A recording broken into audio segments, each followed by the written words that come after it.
This morning, we saw the blood moon. The next election blood moon won't be until the year 2349. The Incans and the Mesopotamians believed that the blood moon was prophetic, an omen, signifying the death and overthrow of the king. And so, the day begins. This image is truly amazing. The blood moon seen over the Capitol. We can only wait and see.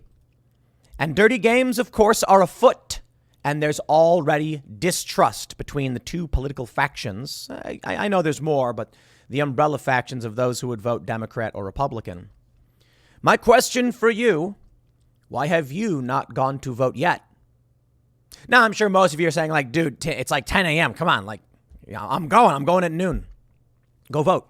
I'm seeing photos of people in small towns, and there are lines out the door.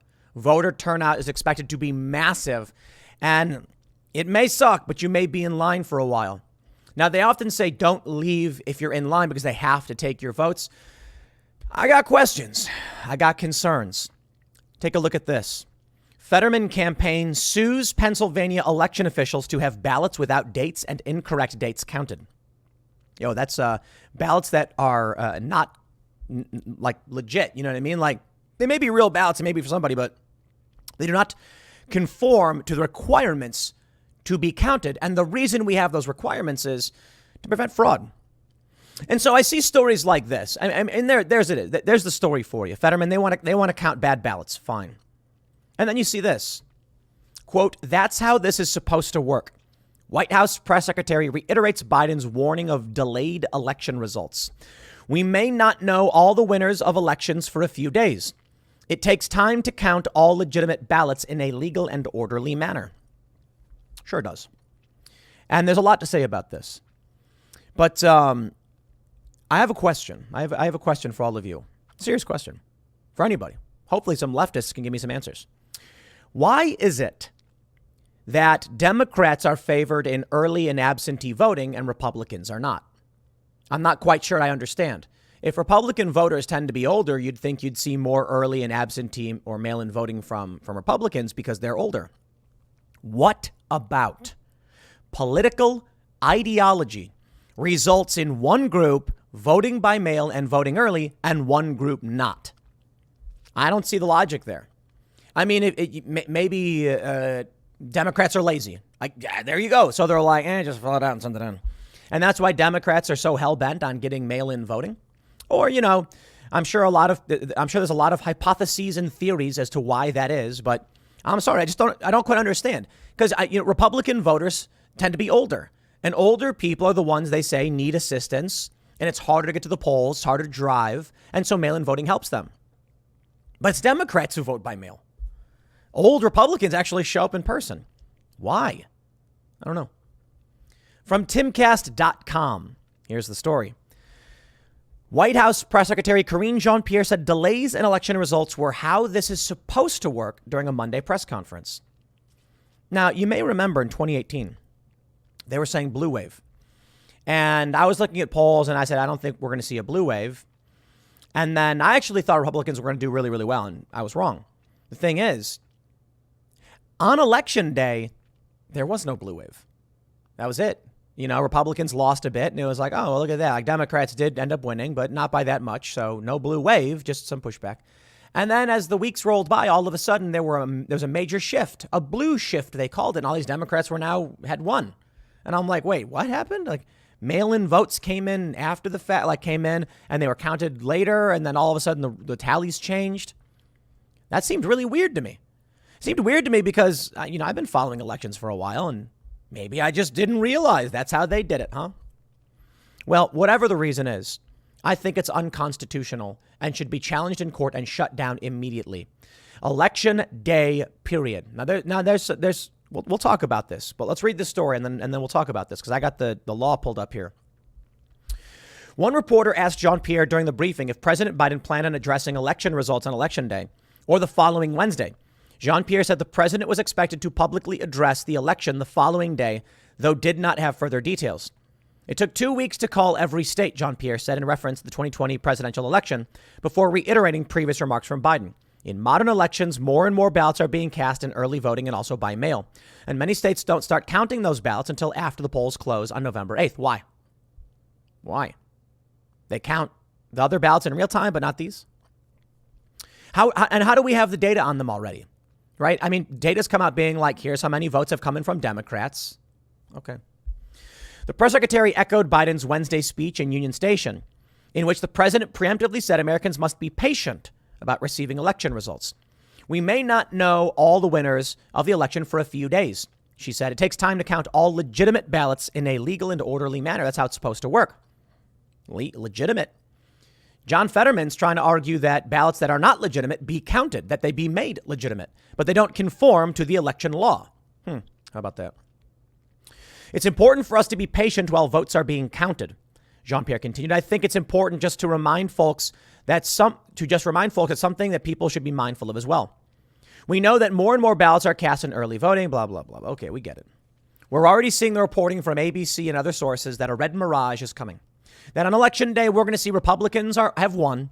And then within the next several weeks, we're going to realize it actually isn't true. Okay, well, that's a problem.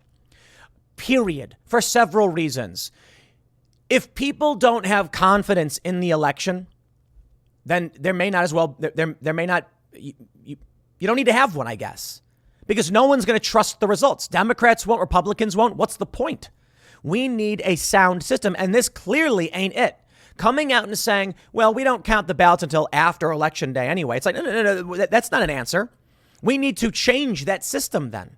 We need to fix that. You want to do mail-in voting and absentee, fine, whatever.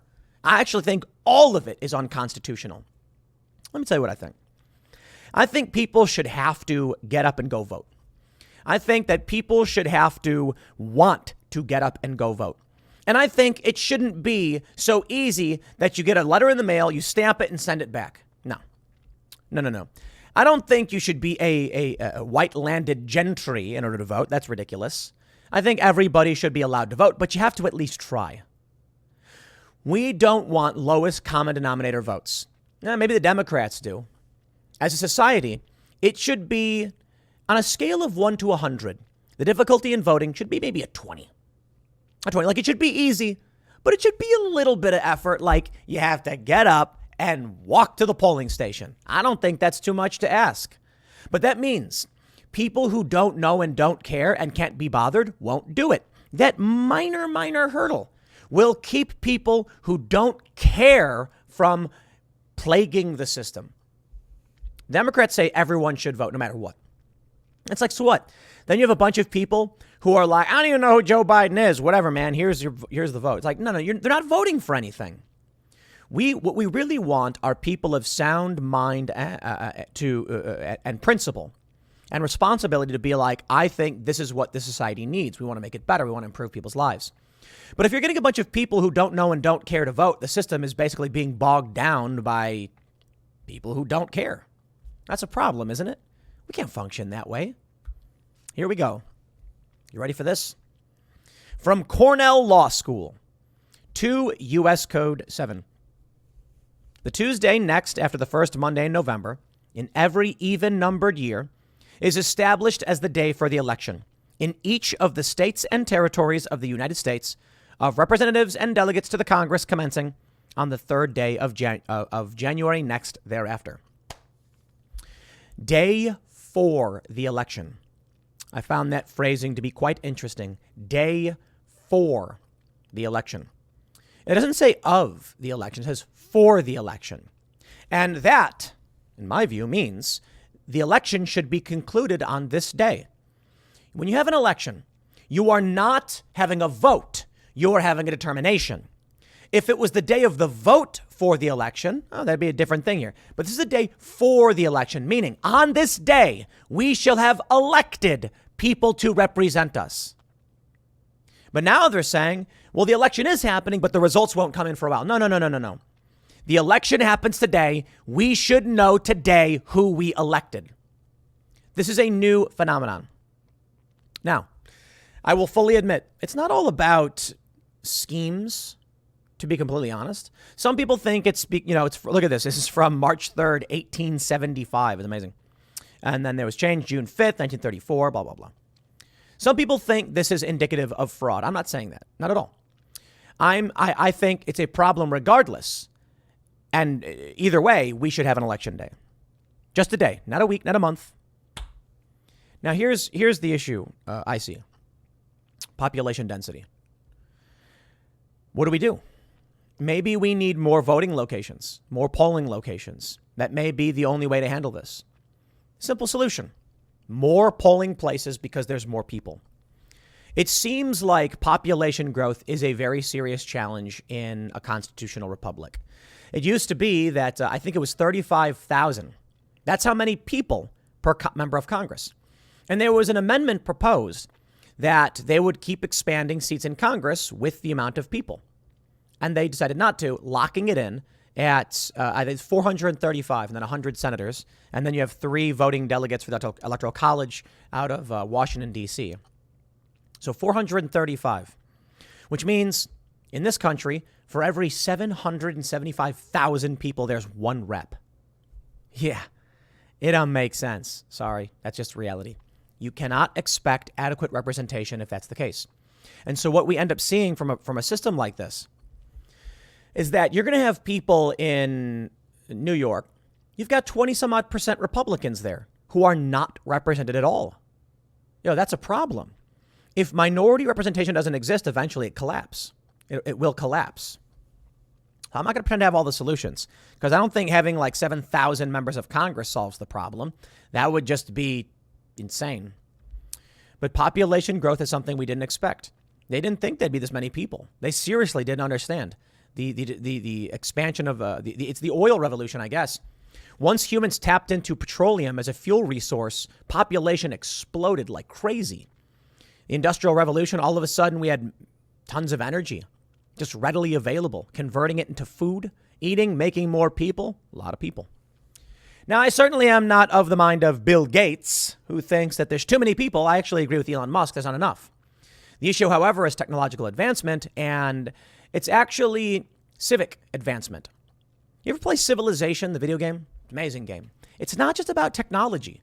The advancements you make are also in terms of societal function. And certainly the system created by the founding fathers in this country is not the end-all, be-all of good governance. I'm not sure what the solution is, and I think they did a fantastic job thus far. We want to retain all of the best parts of it. But there's probably grounds for civic development to find better ways. We can do it. Now, I certainly think we need to start getting off this planet. Hopefully Elon Musk gets us to Mars, though we're very behind schedule on that one. I think there's not enough people. One of the problems we have is cultural. Of the people we do have, they're not doing enough. A lot of people do things that are kind of irrelevant to human expansion and civilization. Writing articles about Brad Pitt's junk, for instance. Thanks, Vice. Thanks, BuzzFeed. No, we don't really need it, do we? But we do need some entertainment and social development, so that's fine. But there are a lot of people who are not contributing. So I would say the first thing we need in this country and this planet is more specialty jobs that actually contribute to technological advancement and human expansion. For the time being, it seems we have many people who aren't doing that. And maybe that's Bill Gates' mindset. That's why he's so dead set on being active in Africa and talking about how he wants to reduce African population because he does not value those people. Yeah, I think that's disgusting. And I think each and every person on this planet has something to offer. I don't think race is the determinant factor in whether or not someone can be a great person who can help advance human civilization. Unlike Bill Gates, I guess. Whatever. He can believe whatever he wants, but he's kind of scary. We'll see. Here's what you get from Democrats, so pay attention. Quote, there is strategic ways to do it, not to raise the flag. Undercover video catches wife of Colorado senator saying Dems are quietly defunding the police and admitting the Inflation Reduction Act is really a health and climate bill. That's what you get. Lying, cheating, and stealing. There's an undercover video, excuse me, of these people going to some Republican guy. And they're like, we got to get pardons for January 6th. And he's like, we do, but we got to win the White House first. And they're like, oh, we got him. And it's just like, yeah, but that's public. Like, that's not a secret. Like, the Republicans are outright calling for this. You don't need an undercover camera. You can walk up as a Democrat and be like, hey, you're a Republican. Do you want a pardon of the January 6th guys? They're going to be like, yes, I do. It's like, oh, okay, you don't need undercover. Like the undercover thing was to make it seem like we caught him. This is actually catching them. I think Democrats are evil people. I really do. It used to be this idea that conservatives thought Democrats were ignorant and Democrats thought Republicans were evil. Well, maybe that shift happened and now it's the other way around. I don't know.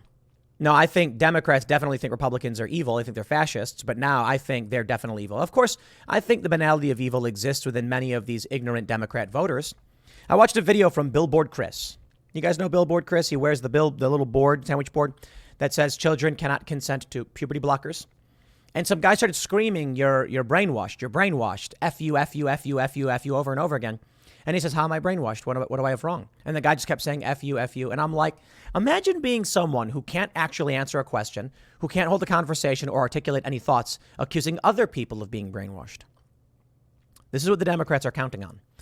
They're counting on low information voters, lazy, passive voters, uninterested voters. And that's why they want 16-year-olds to vote. 16-year-olds. They want to vote. Why? Because they don't know anything. Look, there are many smart 16-year-olds. And, certainly when I was younger, there were many things that I knew more than my older peers. There are also many really dumb 16-year-olds, and there is a tendency towards that. I think 18 makes sense. You're a legal adult. Now you can go vote.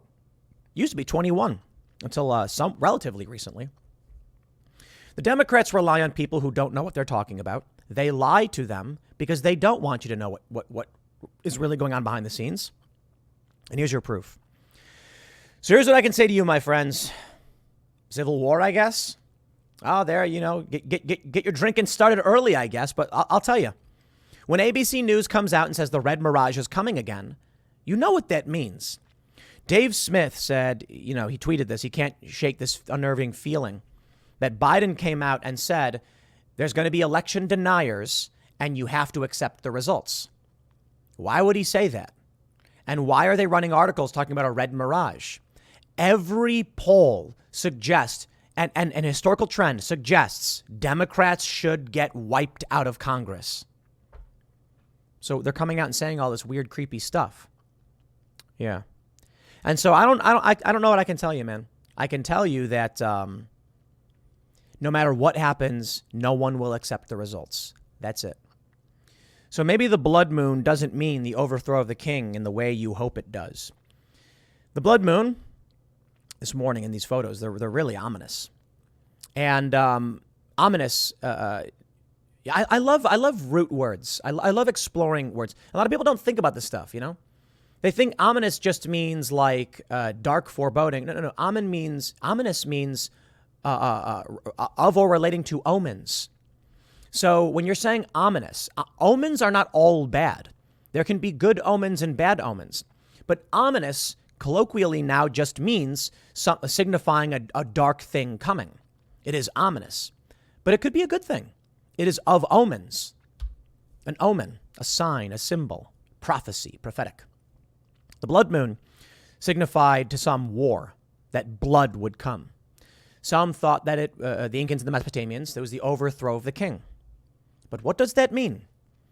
Does this mean that there will be a great red wave and we will vote? Or does it mean something darker, that a civil war could start? The next full lunar eclipse won't be for 3 years, but when's the next blood moon? I don't know. I can tell you one interesting fact. The next blood moon election isn't until 2349. I mentioned that. So we are truly experiencing a very rare day. It should get very interesting. Maybe it'll be uneventful. I don't know. I'd appreciate uneventful. Republicans end up winning. It's within the margins everyone thought it was going to be. They say, okay, well, there you go. We're going to have pizza and wings and sandwiches. We're going to be cooking out all day here at the Cast Castle, watching the news live, and then doing an extended live show hangout. I'm super excited. It's going to be a lot of fun. And I'm also fairly worried because it's election day, my friends. It's election day. It is worrying that violence may break out, and I certainly hope it does not. But I can't say it won't be interesting, because it's already interesting. I woke up extra early this morning to go and take a look at the blood moon. Truly a sight to behold. I'll tell you, man. I don't know what it means, but it is fun, isn't it? That we wake up on this day and there is a blood moon lunar eclipse. I don't know, man. What do you think? We're going to see a lot of what we saw with Fetterman. Suing to get these undated or improperly dated ballots. And you know what the problem is? That's overt, and that's procedure. And we may see them get counted. And the ballots may be real, but they don't comport to the law. They should be rejected. The left would argue, Democrats, but if people really wanted that vote to count, it should count. And the right would argue, we need election integrity to make sure the system is functioning properly. Look, you can put weird crap in your car and make it drive. And you say, but a car should drive. And I argue, there should be restrictions. That's it. It should not just be a pure democracy. There should be restrictions. Like, you have to have a date and a signature. That's not too much to ask. I hope you're ready for today, my friends. Please go vote. You have to. I'll leave it there. Next segment's coming up at 1 p.m. on this channel. Thanks for hanging out, and I'll see you all then.